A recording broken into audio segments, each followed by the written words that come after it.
લક્ષ્ય ન્યૂઝ, એક નજર, એક લક્ષ્ય. હિન્દુ સંમેલન સમિતિ રાણપુર દ્વારા હિન્દુ ધર્મ, સંસ્કૃતિ અને એકતાને લઈ સંમેલન યોજાયું.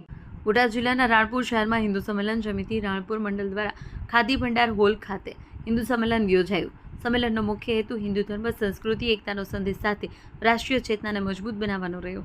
કાર્યક્રમમાં ઋતુ મહારાજ, હનુમાનપુરી, રાણપુર, સંજયગીરી મહારાજ, કપિલેશ્વર મહાદેવ, રાધેશ્યામભાઈ ધારપીપળા અને દિલીપભાઈ ઠાકર વિશેષ ઉપસ્થિત રહ્યા.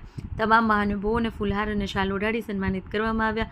મુખ્ય વક્તા સૌરાષ્ટ્ર પ્રાંત સામાજિક સમરસતા સહસંયોજક મહેન્દ્રભાઈ પ્રજાપતિએ હિન્દુ ધર્મ અને પંચ પરિવર્તન વિષય પર ઉદ્બોધન આપ્યું અને કુટુંબ પ્રબોધન, પર્યાવરણ સંરક્ષણ, સ્વદેશ, સામાજિક સમરસતા અને નાગરિક કર્તવ્ય જેવા મુદ્દાઓ પર ભાર મૂક્યો. ઋતુ બાપુએ હિન્દુ સમાજની એકતા સાથે સનાતન ધર્મની રક્ષા કરવા આહવાન કર્યું.